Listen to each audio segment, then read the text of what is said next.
This podcast is a member of the Place to Be Nation family. Visit us at placetobenation.com, the only place to be in your pop culture world.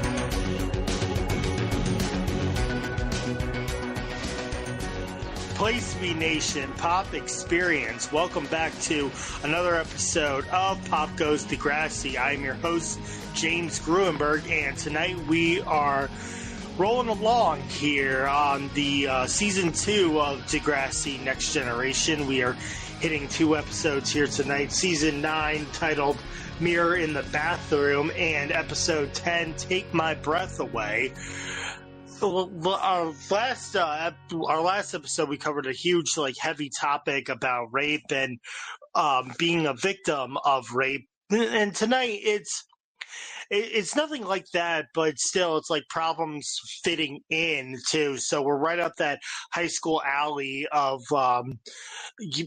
social problems and like trying to be liked by everybody and wanting to be cool and fit in, as we'll get into these episodes here. And we're trying to really in the next episode we're going to be covering also with this tonight.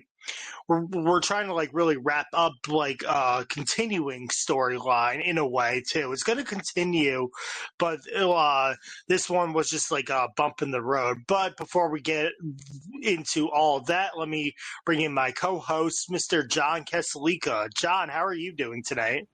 I'm doing great today, James. Summer is winding down. We are about to embark on a new school year, both here or abroad, and I'm sure with you guys in the U.S.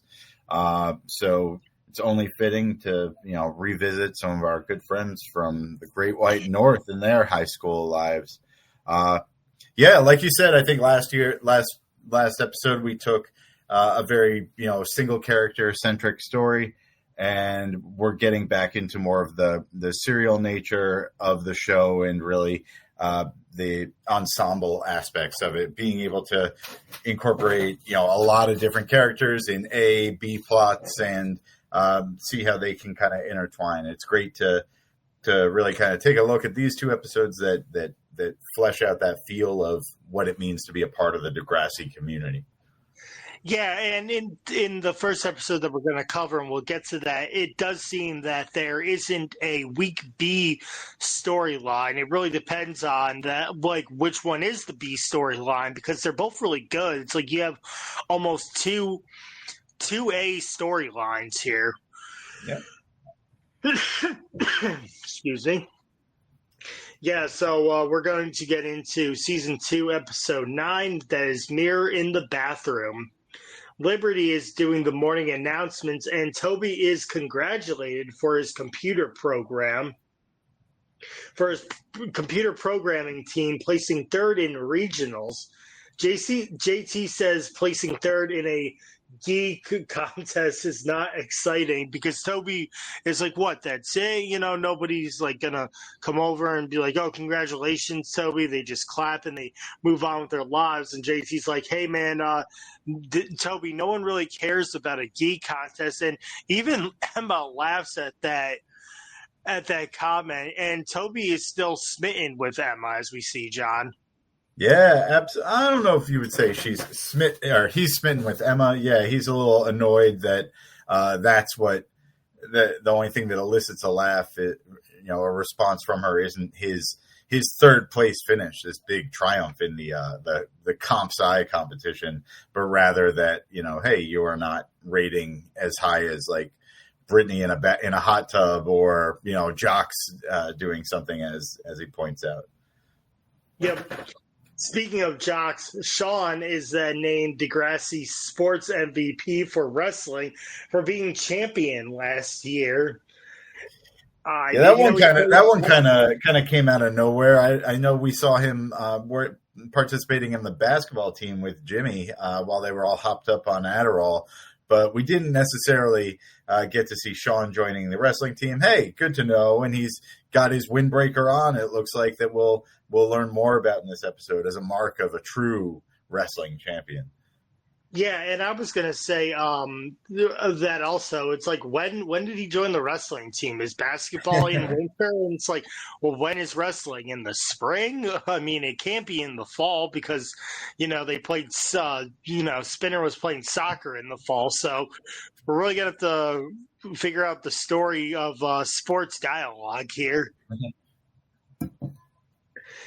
Yeah, so we know that now Degrassi has a basketball team, a soccer team, and we know they have a wrestling team.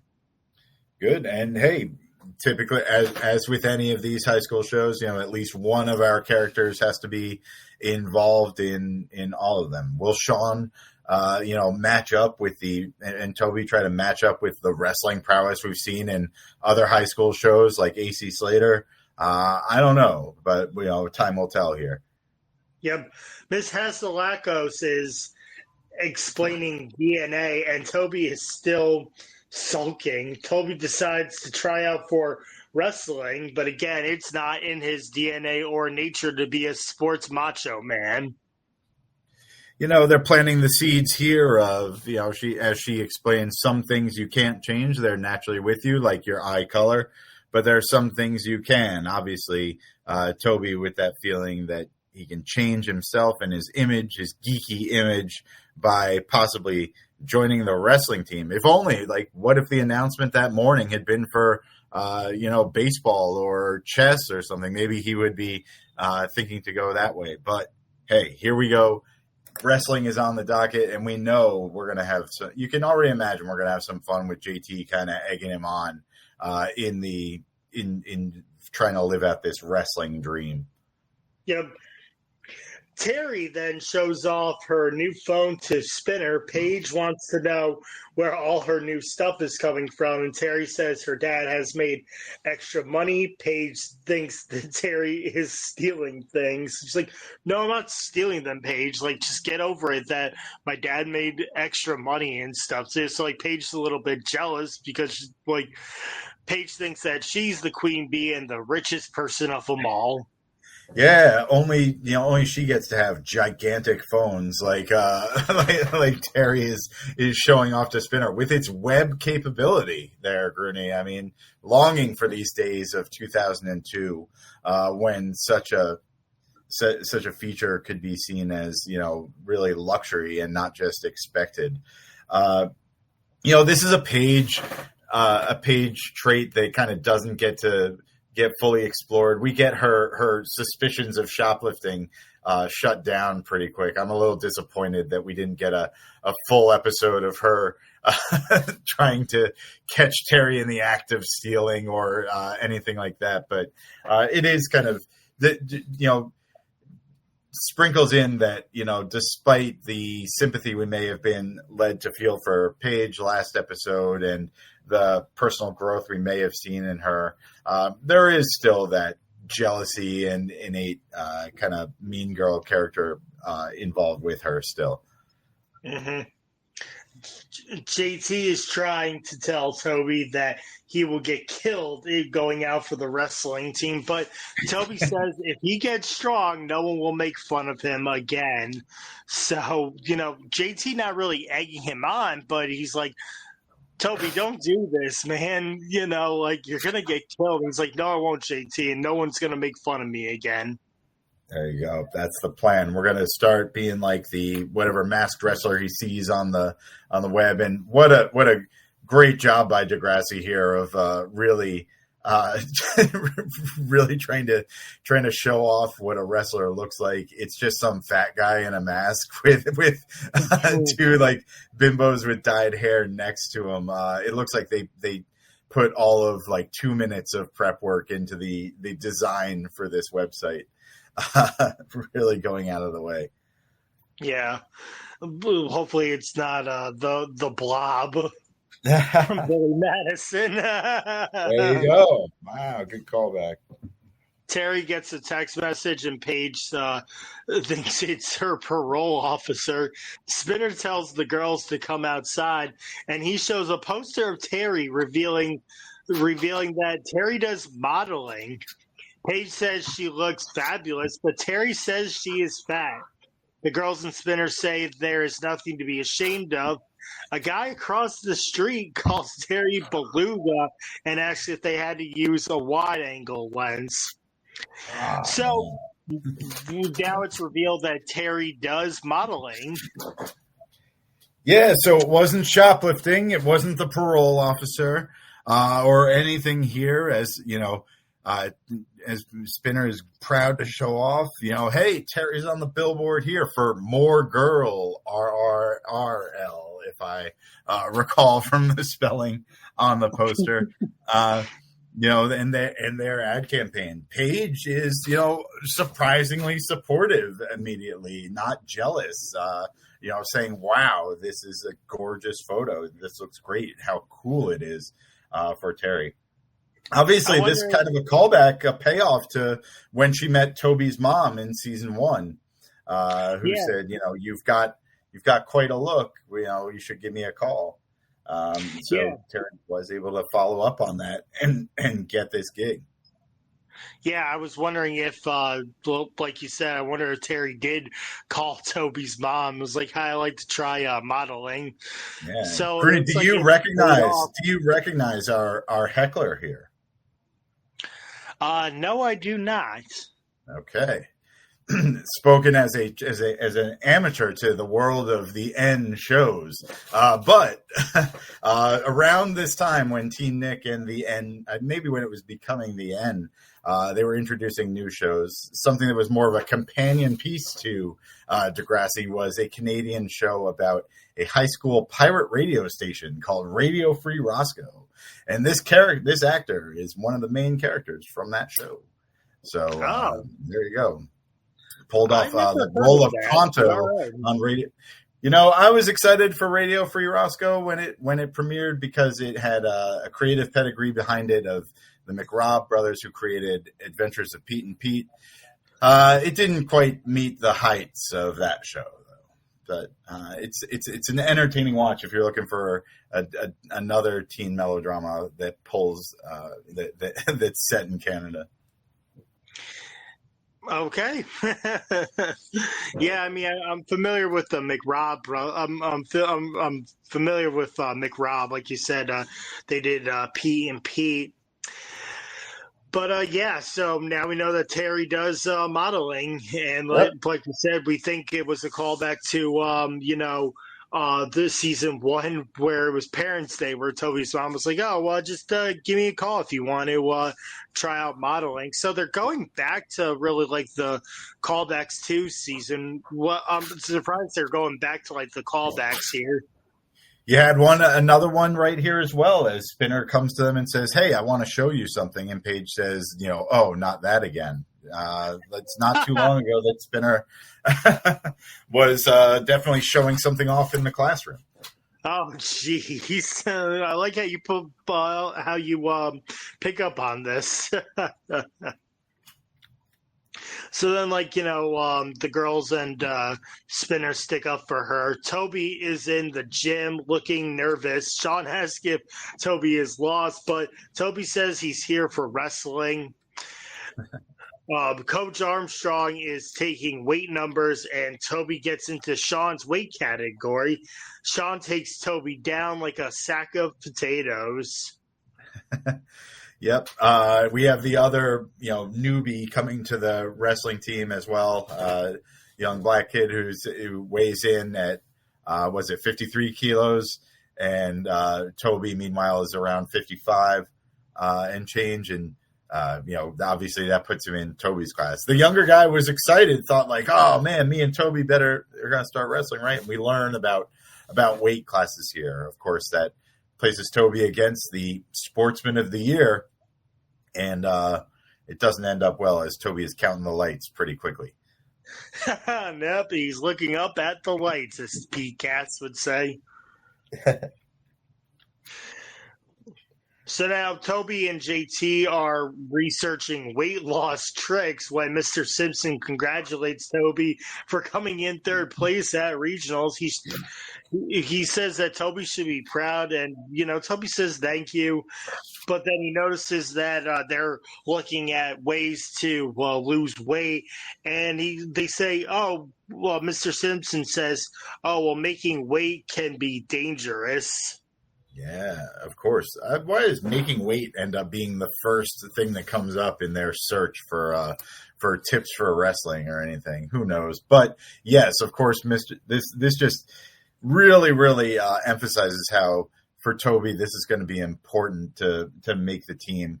Once again, the only person who is congratulating him for being a standout on the comp sci team is Mr. Simpson, and Mr. Simpson doesn't quite look like Emma or who we have Kendra or any of the other girls that Toby is trying to attract here. Yeah, and even Kendra comes back into the series. We're gonna get them all. We get them all. We're gonna get them all. Like I said, they're really playing up the serial nature of the show, and we're expanding out to say, hey, don't forget, all these people go to this school too. Yeah, we have a training montage of Toby and JT as Toby is trying to lose weight here, and then Toby buys laxatives at the pharmacy or drugstore to help him lose the weight.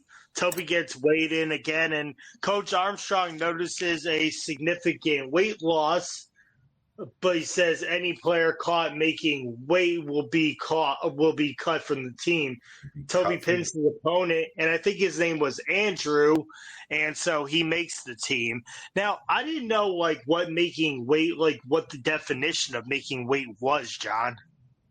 Yeah, it's cutting weight so that you can, wrestle at a lower class, or that you can, and then typically what people will do is they weigh in 24 hours, 12 hours before the actual meet, and they weigh at their lowest, and then will take in fluids and whatever to put that weight back on so that they can still be able to have that same level of strength. I don't think Toby is necessarily following those guidelines of cutting weight, as he's just trying to get into a lower class because he thinks he'll have a better chance against this young man as opposed to Sean, the state champ.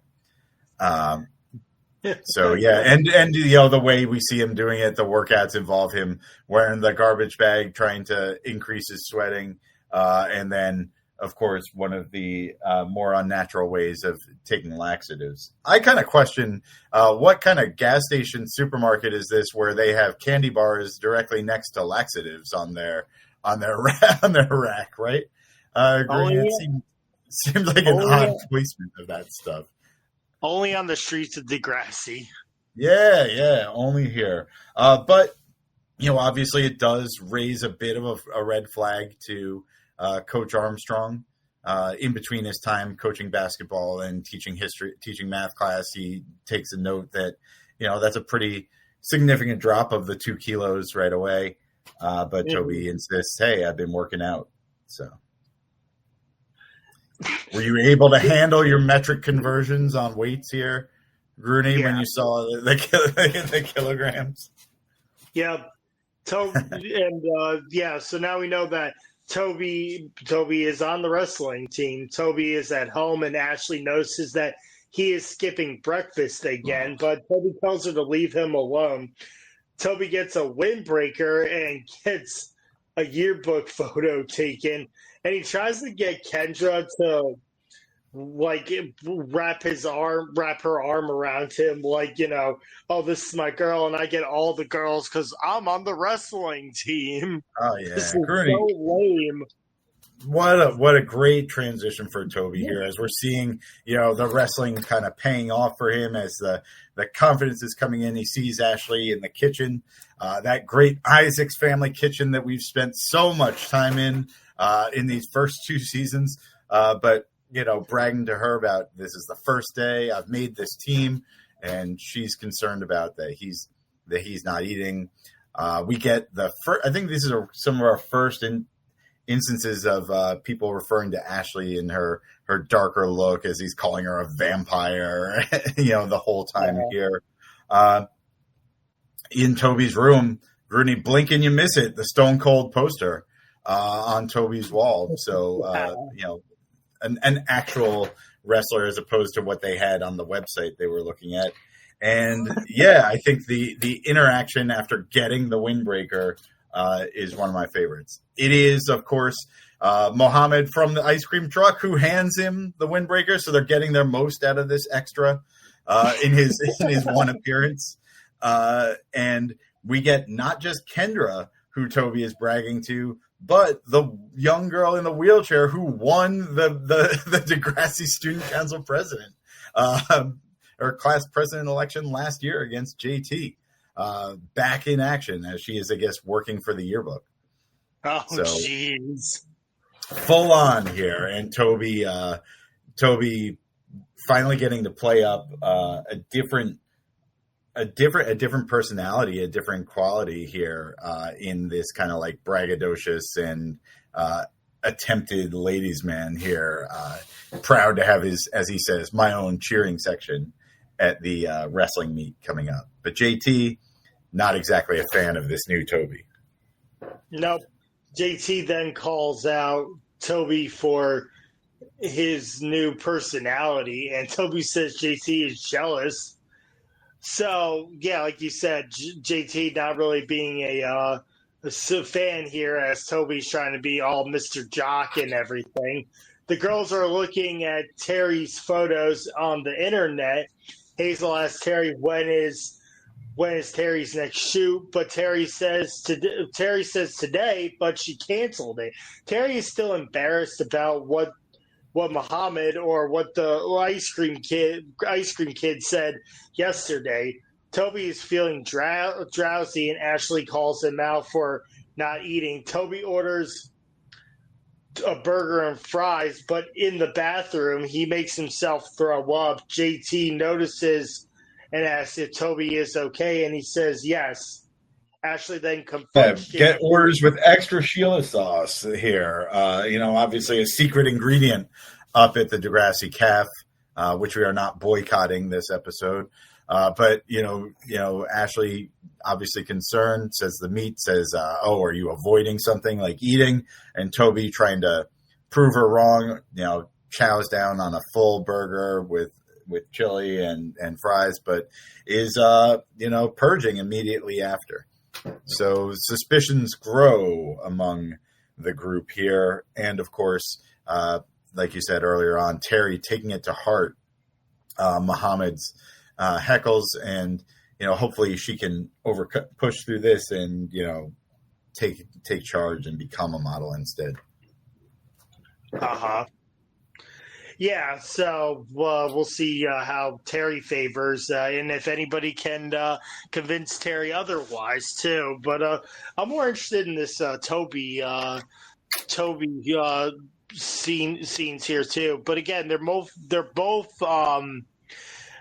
episodes about wanting to fit in here. So now we have JT and Ashley. Ashley confronts JT, and even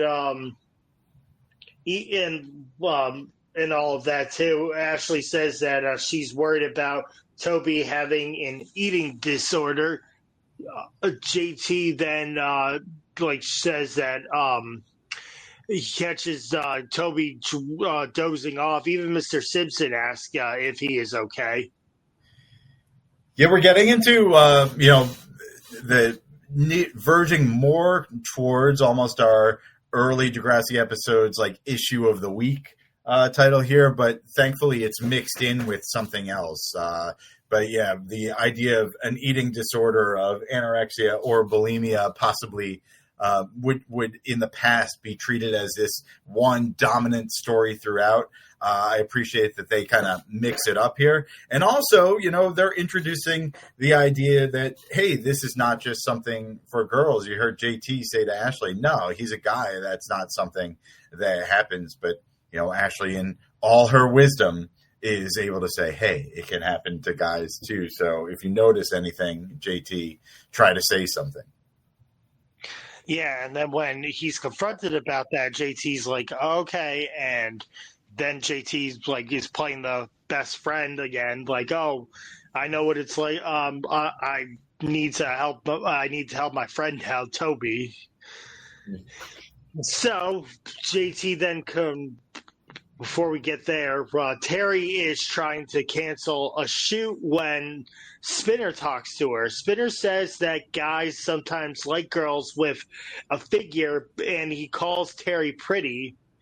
JT confronts Toby before his match, saying he looks awful. JT caught him throwing up in the bathroom, and that he and Ashley are concerned for Toby, but Toby wants to wrestle.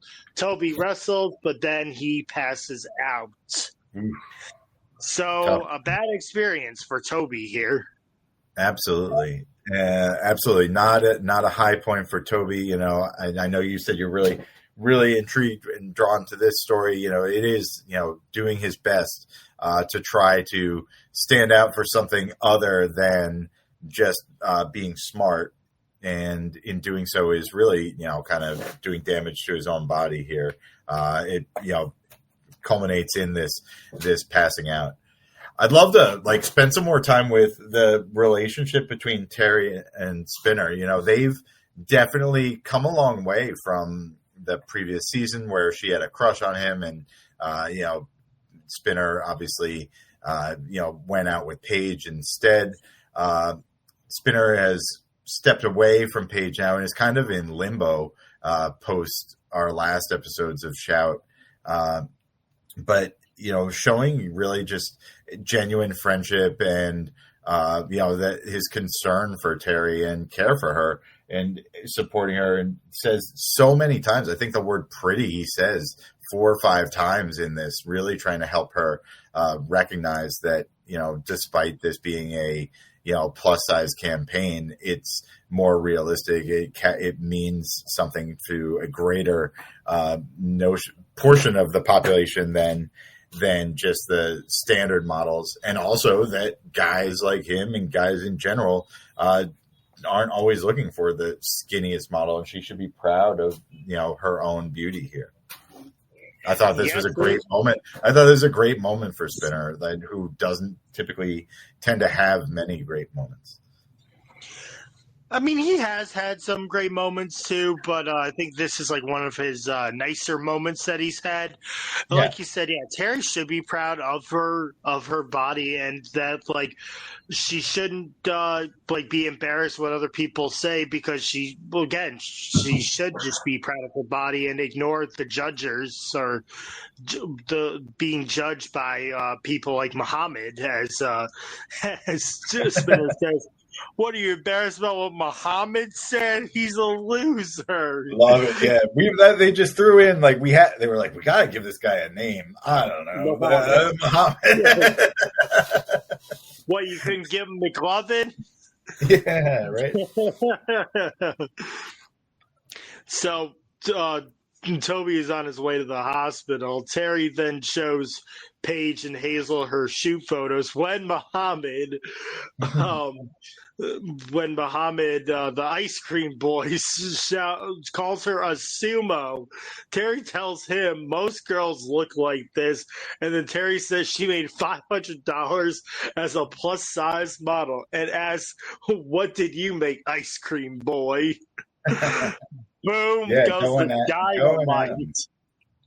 Eat that, ice cream boy. Yeah, like not able to do it. Great job by Terri standing up for herself, inspired by, you know, bolstered by the support from Spinner, and then also from her friends here, just like, you know, happy to say like, wow, what beautiful photos, Terri, you're really crushing it, and saying, hey, listen, I'm going to keep doing this. I'm making money. I am, you know, striking out on my own. Take that, Muhammad. You know, go back to slinging some soft serve or whatever you got over there.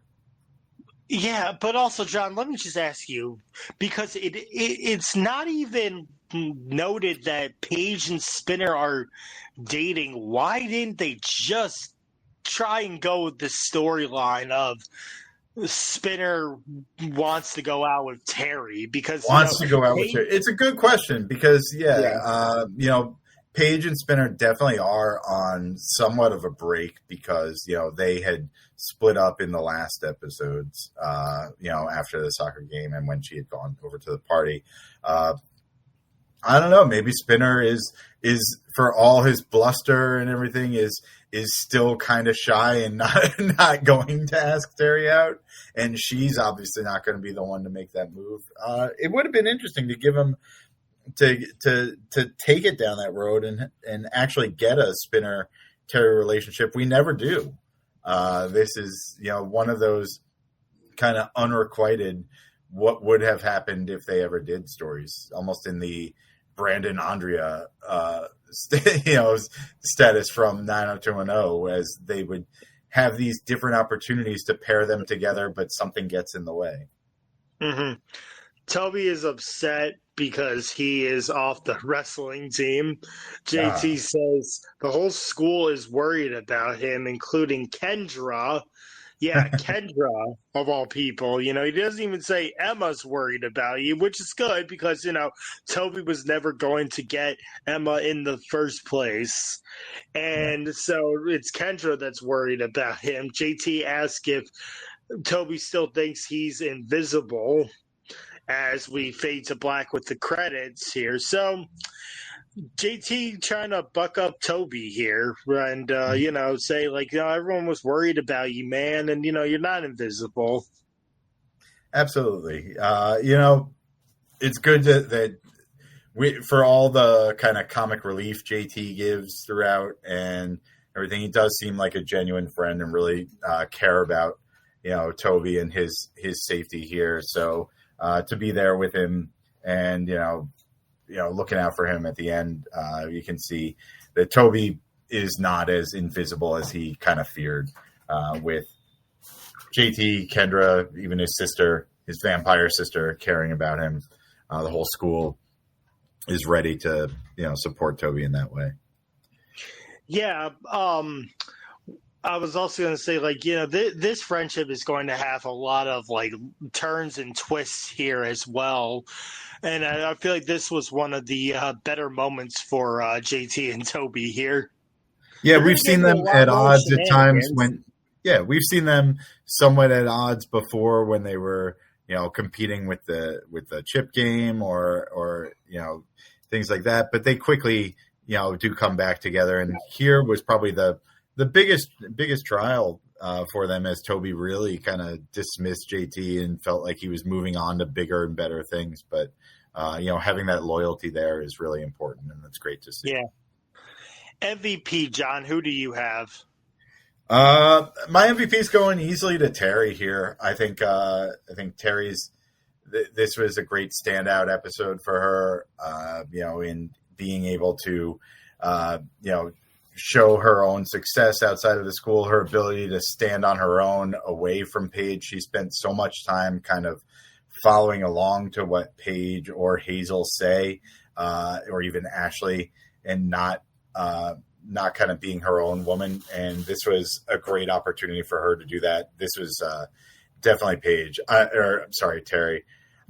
Almost thought about Paige because Paige just has such killer one-off lines here every now and then, but definitely this is Terri's story, and she's the standout star for me. There were a lot of MVP choices. You could have gone with Spinner for being that supportive guy friend. Usually it's Jimmy or Sean are the supportive guy friends, but now you got Spinner stepping up his niceness game here. You could have gone with JT for being the worried best friend, but I actually will give it to Terri just for the line. Oh, most girls most guys like plus size girls, and the line with the bomb drop. I made $500. What did you make today, Ice Cream Boy? Ice Cream Boy, yeah, she makes that one sting right there. And we lost in this is we missed one of Paige's just really bratty lines. Just when you think she's getting getting to be nice. Earlier on, I meant to mention it. She says, like, Terri, this outfit is so gorgeous. I would totally wear it if I was a plus. Like, what? Oh, Like, if only I was some fatso, I'd wear these clothes. Like, it's such a like underhanded compliment. It's so hilarious. yeah. LVP, obviously, I have Muhammad for calling Terri all those names. Tough run. I hear Grudy was so ready to, like, I was hesitant and feeling like, man, am I gonna have to do an MVP for Toby? But no, thankfully Terri pulled it out and was that much more of a standout for me, and that allowed me to put Toby into his rightful slot here of the LVP of this show. Oh my God. As Toby brings absolutely nothing meaningful to the of use to the table here, is so caught up in his own world of trying to fit in, his neediness instead of accepting his real strengths and his computer science and everything, his need to be liked and everything, his dismissal of his wonderful sister Ashley as he's teasing her instead when he apparently is so put upon, like, get out of here, Toby. I'm sorry you couldn't. Trying to cut those 2 kilos had you passing out after a week. Also, yeah, there's another problem, Toby. You can't stand losing 2 kilos without like passing out. Like, be stronger. So Toby is our LVP. Well, John Kesselika's Rant of the Night is right there, folks. Oh man, I can't wait to see what the Degrassi viewers have to say if they listen. I know a lot of Degrassi fan pages too. I took pictures of that of the cards you printed out for us, John, and I posted them on the Facebook Facebook Degrassi websites too, fan pages. Cool. Yeah. Tell people to listen. Everything. Take a look for them around the city of Chicago and various places in Newark Airport and O'Hare. They're up and around. Yeah, but wow, John. Yeah, I guess Toby might be the LVP. I gave it to Muhammad just for calling Terri all those horrible names. But you went on a ramp, like you did a fine job explaining why. Toby is your LVP, because you're right. All he does is like whine and complain, and it's like you can't even hold your own ground. You don't even stand on your own ground. You fell and you passed out. Yep. Hey, Muhammad, you know what? Muhammad's bullying was, started a positive growth for Terri. Maybe he was helpful in a way here. All right, well, we're going to move on to Season 2, Episode 10, Take My Breath Away. Now, before we deep dive into this one, John, this is one of those, we got to go back and pick up this storyline here, because the last time we've ever came really close to Craig and Manny here was Girls Just Want to Have Fun, when Emma and Manny crashed the dance. And Craig goes, Manny, do you want to dance? Breaking Emma's heart, because Emma thought that Craig liked her. But it turns out Craig liked Manny. Absolutely. And now we're here. Yeah, and Craig's been away for a couple episodes here. Obviously wasn't featured in our wrestling and plus-size modeling episode yesterday, or just now, and in Shout, I don't think really made much of an appearance at all in either of that two-parter. So we're bringing him back into the fold here and exploring kind of that dynamic where Manny has Craig has expressed that, hey, he liked her in a little bit, in that he asked her to dance, even though Emma had the crush on him. But clearly they haven't taken it any step further. So now we're going to get into how they can. So this is the next step in that Craig, Manny, will they, won't they relationship, I guess. Yeah, and I feel like people are on like the edge of their seats, like, oh, this is finally happening, because I feel that like Degrassi fans are like, wow, Craig just totally blew off Emma and he likes Manny. Like, where's this going? And it goes like 5 episodes later. And do you wonder, like, why it takes so long to go back to the storylines, or are you okay with them just like shifting gears for all the characters, John? Yeah, I mean, I'm okay with it. I think that maybe they're still kind of getting their wits about how to incorporate, that grade 7 and the grade 8s, or their grade 8 and grade 9 now, right? How they're to tell their stories together. And Craig, thankfully, is kind of a bridge between those 2 grades, since he is in grade 9, but also kind of now will be taking Manny, who's grade 8, out on a date. So we're going to get this is a way we can finally really start getting them interacting more. And I think moving forward, we'll see that these characters overlap. Whereas the only way we had it before now was Craig, or like Ashley, and being the older sister to Toby. Now we can really have that engagement as they're kind of seeing each other on the same level. Mm-hmm. So this is episode 10, Take My Breath Away. Manny daydreams about being Craig's one and only true love, as Craig is like coming in on like a stallion and all this stuff.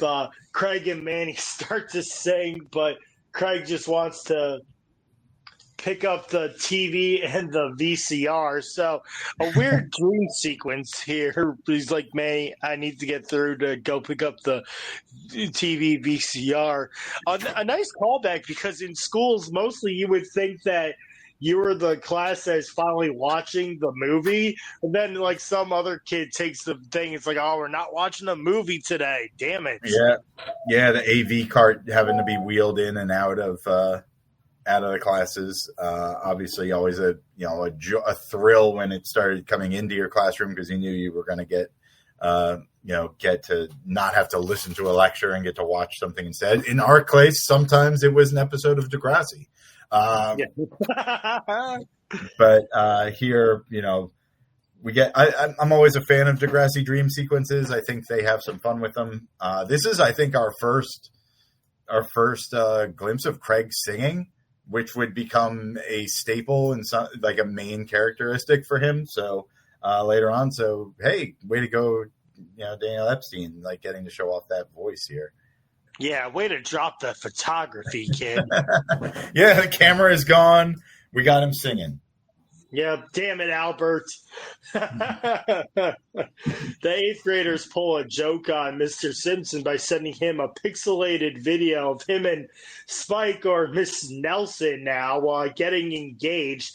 Manny asks how Mr. Simpson feels finding his one true love. Mr. Simpson obviously doesn't go into details about it, but Emma's discussing the ring that Mr. Simpson picked out, and she helped Mr. Simpson pick out, but she says Spike proposed, so that's sort of interesting, John. Yeah, they're, first off, obviously this, kudos to this class of media immersion students and their complete lack of originality. Last year, they made a animated thing for Mr. Simpson of being the best teacher ever at the end of the year, and they've put their power together to let Toby make another animated thing here. So, guys, get original, try to make something new moving forward.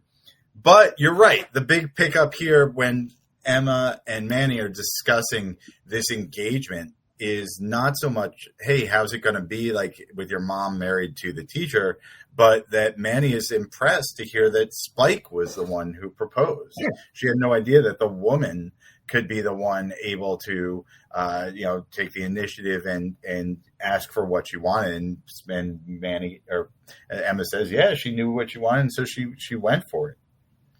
Yeah, it's almost a little callback, because it just popped up that in Boy Meets World, the graduation episode, Topanga proposes to Corey at the conclusion of that episode, leading into season, I think it's like season 6, I believe, or season 5, yeah. I don't know if you remember. Blind spot for me is the world of Boy Meets World. Unfortunately, yeah. So don't have anything to add to you on that. More on that later. So Manny runs into Craig in the hall, and Emma thinks Craig really likes her and should ask him out. But, and even like Manny's like, well, maybe he should ask me out. But Emma's like, if you want it, go get it, Yeah, go get it. Marco and Ellie. Yeah, go ahead. And sure enough, yeah, that's what Manny does. I think right here we get Manny, following up and asking. She's like, "Hey, I like you," and Craig says, "Sure, like let's go on a date." We get that set up. That's in motion now, right? Yeah, it's like the scene after this one. Oh, okay, my bad. Yeah. So she's at least the seeds are planted, and we can think hopefully she's going to follow in this step. All right. Yeah. Marco and Ellie. Let's get to it. Marco in the yellow vest. Marco and Ellie are discussing a book. Hazel and Paige discuss Marco's cuteness, and Hazel bucks up the courage and asks Marco for help on her math homework. And Ellie's like, oh boy. Math. We know what math homework is in Degrassi talk. It was, last season that I think Paige was getting help from, or Terri was getting help from Spinner with the math notes or the geometry notes, and now we're gonna go help with math homework here too.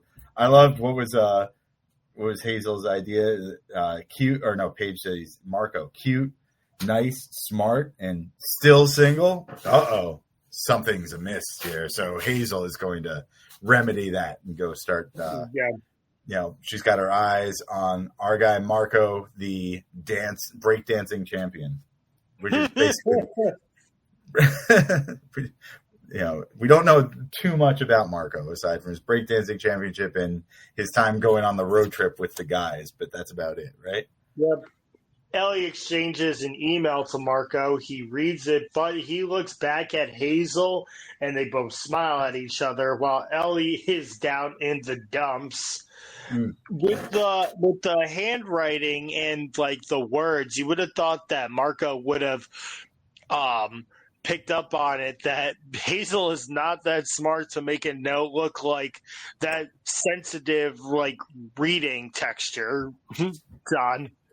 Yeah, well, they're coming from also, this shared interest in what were the gory poems. That A is that take the alphabet letter and then have kind of a sinister scene of pride to them. So that's what she's playing on. And I don't know, Marco, not exactly the brightest guy, aside from being cute, nice, and still single. I don't know if that smart thing kind of plays out here as he's not able to put this together. But hey, we get that scene. He turns around and sees Hazel smile and wave. So it must have been her that sent it, right? That's his powers of deduction here. Yeah. So we'll have to see how this one plays off too. Is Marco going to go with Ellie or is Marco going to go with Hazel? Mm-hmm. Yeah. So, we got some stuff. Manny, again, is daydreaming about Craig, but when she comes back to reality, he is standing at his locker. Manny walks up to him and tells Craig that she likes him, and Craig likes her back. Manny asks Craig to the movies, and Craig says yes. There you go. So, of course, Craig wanted. Yeah. So she's followed up. She's followed the Spike path of, getting what you want, of asking for it, and of, taking charge. Craig obviously has a little fun with her. He's like, ooh, I mean, really? You meant like the movies? And, obviously that it's a date they're on, and we're gonna get to follow this for basically the second half of the episode. So I'm excited for it. We get the Craig and Manny date, maybe echoes of the Sean and Emma date from season 1. Yeah, it might be a little bit worse than that. Marco tells Ellie about the email he got, and Ellie says someone likes him. Craig and Manny are getting ready. Manny is going over what to say to Manny's parents if they call Emma's house. Craig arrives and gives Manny a rose. So we fade to black and we don't even actually see the date. But it's funny how, Manny's parents are still strict about her hanging out at night because there was a callback to the dance how Manny couldn't even go to the afternoon dance and stuff too. Right, yeah. So we haven't met Manny's parents yet, but we're already getting to learn a bit about their, strict policies for her. You think Manny is right to be trusting Emma to do her makeup? Has Emma demonstrated that she would know anything about what to do to prep her for this date? But I think she did a decent enough job here, and Craig seems very impressed and, in love with or, attracted to Manny when she comes to the door. So a good start for the date, so it seems. Yep. So it's the next day, and Manny is discussing the date with Emma and Liberty, and she says she knows. Doesn't say she knows. Craig is the one for her, but Craig has different feelings about the date. Outside with Spinner and Jimmy, calling the date bizarre. They both discuss how the date went with different versions of the nights.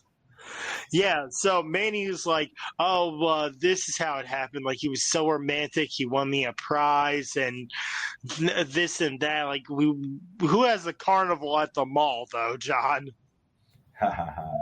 Yeah, we have our Rashomon style retelling of the date, from the different perspectives.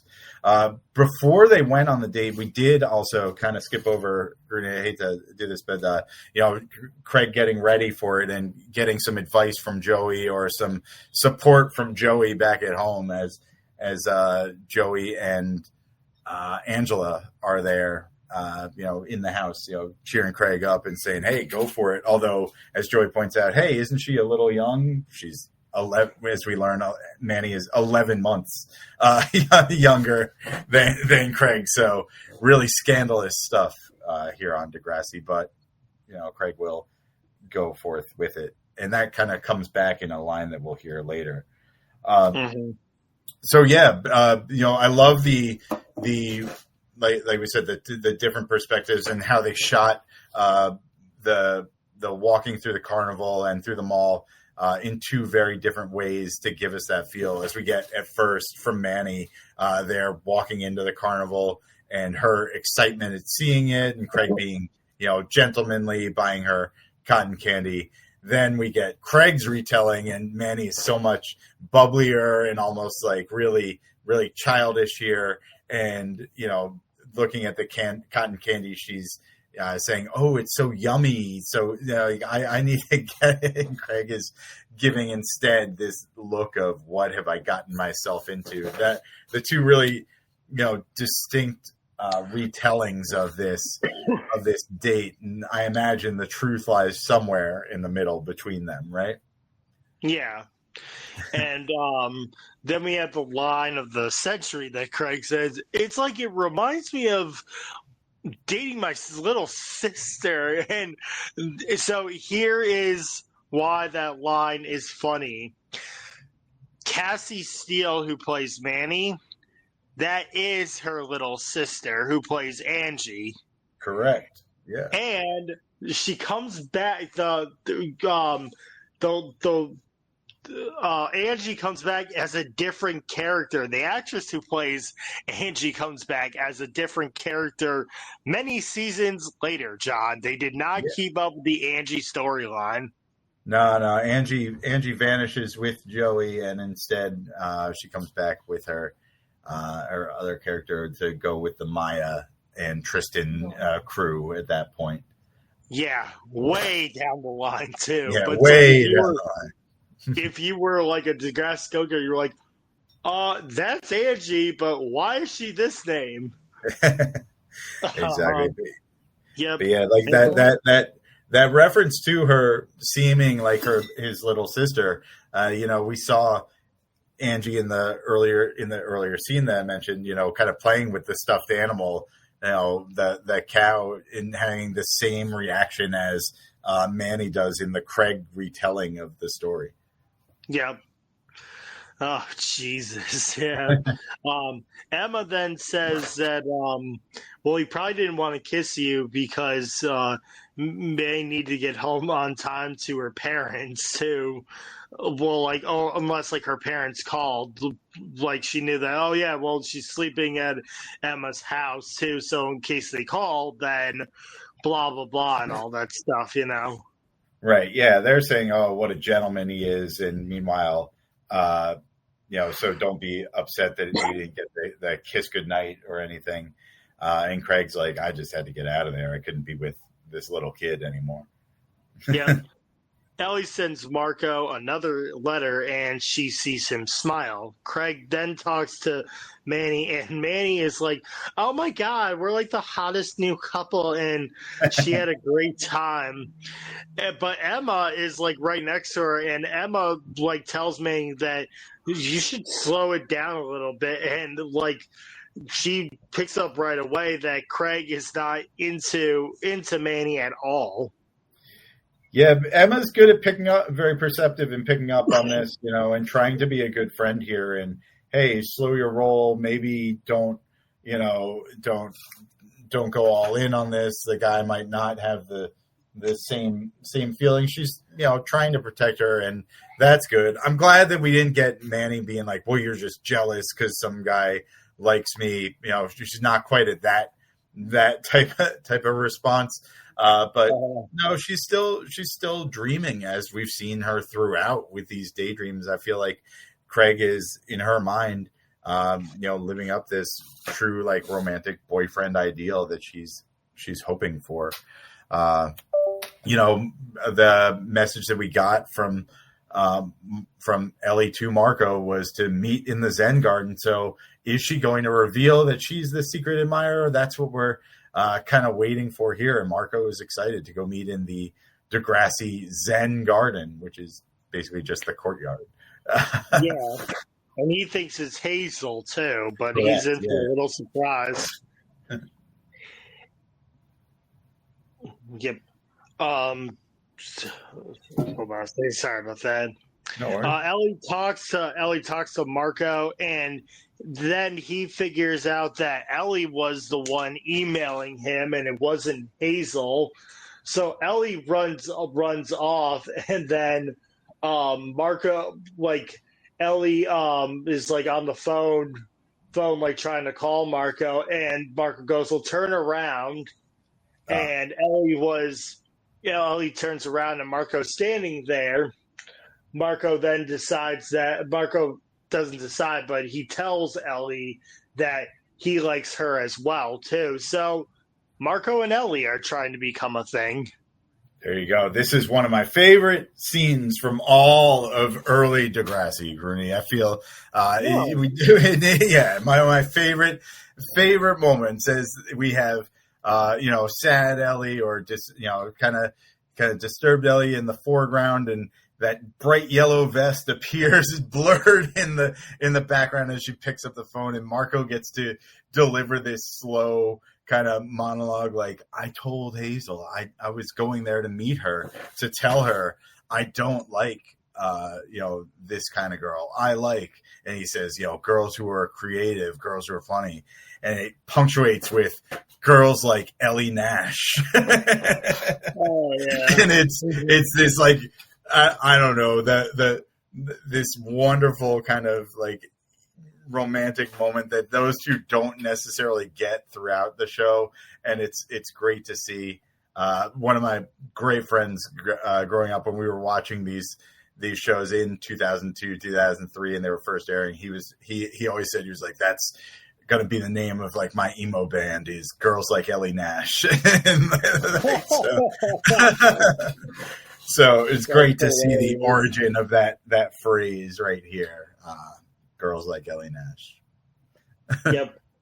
So Manny is then decorating Craig's locker, and Ashley comes with a petition about Gen Ed foods. And Manny has, what is it? GM foods, genetically modified foods, GM foods. Yeah. I said Gen Head, GM food, genetically modified. And Manny's like, oh, like, what's that? Like, and all this. Like, so Manny has no idea what it's all about. And Ashley's like, grow up. And then Craig is like, oh, I would love to sign it. And then Manny goes to Craig and says, I don't think you should be talking to Ashley anymore. And Craig's like, why? It's like, because you and I, like, we're a couple and blah, blah, blah. And I don't want another girl coming between us. And this is when, like, Craig really, like, lost it. Whoa, yeah. Like, yeah. And he finally admits, like, he comes clean that he doesn't like Manny, and he leaves Manny all, like, in tears. Like, it looked like she was going to, like, just break down there, John, as the credits roll here. Yeah, poor Manny, definitely went all in on this relationship really quickly and thought it was something much bigger than, and that they had made a greater connection than really was there. I don't know. Have you ever experienced this and been on Craig's side of things, or even on Manny's side, where you've where that connection was misinterpreted or thought of in a different dynamic? Yeah, like, I feel like from like, definitely on Manny's side, like, with the girls, I would say, yeah, like, I thought a girl liked me from time to time. They really didn't. They were just always, like, being nice to me and stuff. Like, yeah, so I'll admit, I got mixed feelings and different signals. Everybody gets different signals. Not so long ago, Bruni, I will tell you this. I was on a first date with a girl. We went just to, like, similar to Craig, hung out at the mall and went to a movie. And, a couple of days later, I saw her, and she gave me a framed photo of us from that first date. And I was like, okay, maybe that's a little stronger than I had thought on that case. So yeah, that type of dynamic still exists. So this was her going all out and being like, I'm going to decorate his locker. I don't know, were locker decorations a thing in your high school? Only for your birthday. For your birthday, exactly. I talk to my students now, and they've here in Hanoi, and they've never experienced something like the locker decoration. I mean, I feel like that was a TV trope, like, oh, we're going to decorate our locker, like, cool. It's like you couldn't get away with that, and, like, it probably wasn't cool in reality to have, like, WWF, like, little, like, scratch logos all over your locker and stuff, because then they'd be like, oh, well, you got a half-naked woman on your locker there, please. Yeah, that needs to come off. What do you think about Manny not knowing about Jim Foods? Meanwhile, that was one of Emma's big campaigns in season 1, that she didn't want the calf to have genetically modified foods. Was Manny just not paying attention to her friend? Yeah, Manny is, I guess, what you can classify as a space cadet. Very pretty, but doesn't know a whole lot about subjects here. Right. Yeah. Or doesn't just pay attention to anything. Absolutely. And you know what? This is definitely, like I said, I thought it was weird that, we had it was nice to see Manny not taking the telling Emma she's just jealous. Here we see Manny starting to take that path and being like, hey, Craig, you shouldn't talk to any other girls but me at this point. And it's like, all right, Craig's gonna put an end to that pretty quickly. So good for Craig in not wanting to lead her on anymore and getting that done. Who do you think is the MVP, John, here?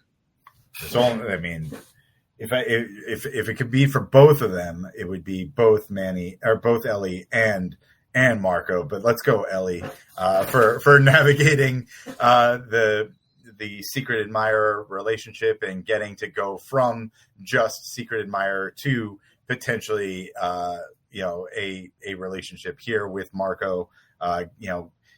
Being able to share with him how she felt, and also being a good friend to him, and that she was going to help him respond to Hazel when he thought that was the case. Good for Ellie and getting some time to shine here. I thought we're getting to see more of her as a character, and let's go. So Ellie is my most valuable player. Yeah, I'll give it to Ellie as well, too.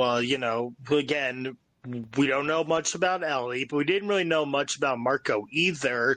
So it's like you're right that both of them should get, because now they have dialogue and they're going down a relationship road here, or like friendship leading into a relationship, however you want to take it. It's like we're boyfriend and girlfriend. It's like, I wouldn't go that far, but especially with the episode that we're going with, it's like our